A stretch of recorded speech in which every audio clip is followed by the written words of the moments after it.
আসসালামু আলাইকুম viewers, welcome back to Fatema's world. আশা করি আপনারা সকলেই ভালো আছেন, সুস্থ আছেন। আলহামদুলিল্লাহ আমিও ভালো আছি।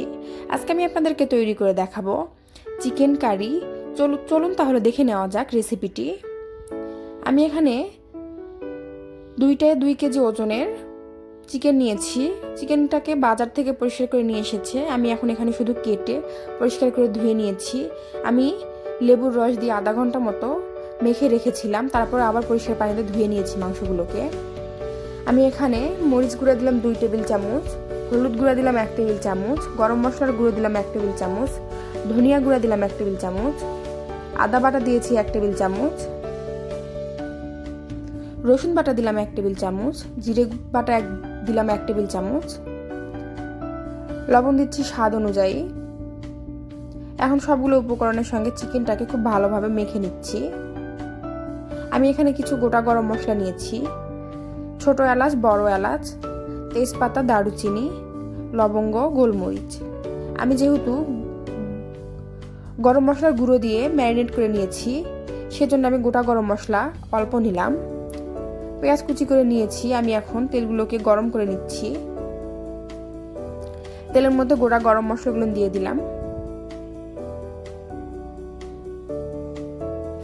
এখন আমি এর মধ্যে দিয়ে দিচ্ছি পেঁয়াজ কুচি। পেঁয়াজ কুচিগুলোকে আমি একটু ব্রাউন করে ভেজে নেব। চিকেনগুলো আমার 1 ঘন্টা ম্যারিনেট করে রেখেছিলাম।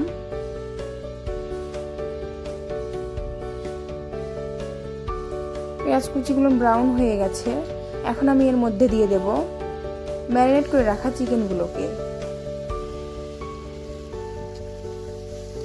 তেলের সঙ্গে খুব ভালোভাবে চিকেনগুলোকে আমি এখন মিশিয়ে নিচ্ছি।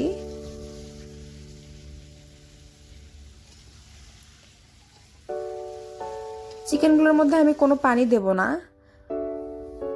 পানি না দিয়ে আমি খুব ভালোভাবে কষিয়ে নেব। চিকেন থেকে পানি বের হবে একটু, যেহেতু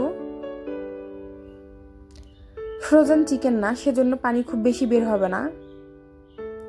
তারপরও যেটুকুই পানি বের হবে সেটা দিয়ে আমি খুব ভালোভাবে কষিয়ে নিচ্ছি। কষিয়ে নেওয়ার পরে আমি এর মধ্যে ম্যারিনেট করে রাখা বাটিটাতে একটু পানি দিয়ে মশলাগুলো ধুয়ে চিকেনের মধ্যে দিয়ে দিলাম। এখন আমি ঢেকে দেব। কিছুক্ষণ পরে যখন পানি শুকিয়ে যাবে, আমি আবারও চিকেনগুলো খুব ভালোভাবে কষিয়ে নিচ্ছি।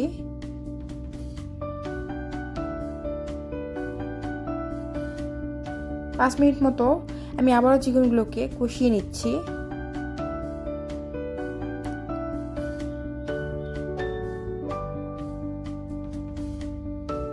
চিকেনগুলো আমার ভালোভাবে কষানো হয়ে গেছে।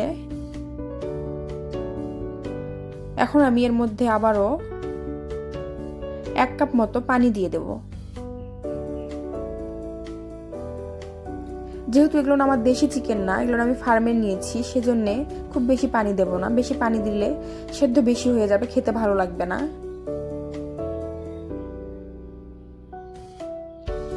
এখন আমি চিকেনগুলোকে আবারও খুব ভালোভাবে কষিয়ে নেব মিনিট 5 মতো।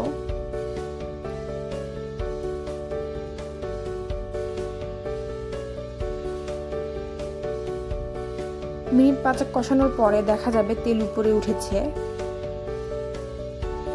তখন বুঝতে হবে চিকেনগুলো খুব ভালোভাবে কষানো হয়ে গেছে।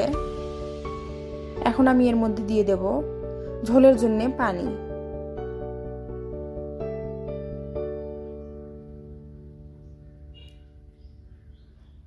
ঢেকে দেব আমি। চিকেন যখন প্রায় হয়ে এসেছে, তখন আমি ফ্লেভারের জন্য কয়েকটা কাঁচামরিচ দিয়ে দিলাম। আবারও আমি মিনিট 5 মতো রান্না করে নিয়ে উপরে দিয়ে দিচ্ছি ভাজা জিরে গুঁড়ো। চিকেন রান্না হয়ে গেছে, বাটিতে আমি ঢেলে নিচ্ছি। তৈরি হয়ে গেল সহজেই চিকেন কারি। আমার রেসিপিটি যদি আপনাদের ভালো লেগে থাকে, তাহলে প্লিজ সবাই লাইক, কমেন্ট, শেয়ার করবেন। আর আমার চ্যানেলটি ভালো লাগলে প্লিজ সাবস্ক্রাইব করবেন। সবাই ভালো থাকবেন, সুস্থ থাকবেন। আল্লাহ হাফেজ।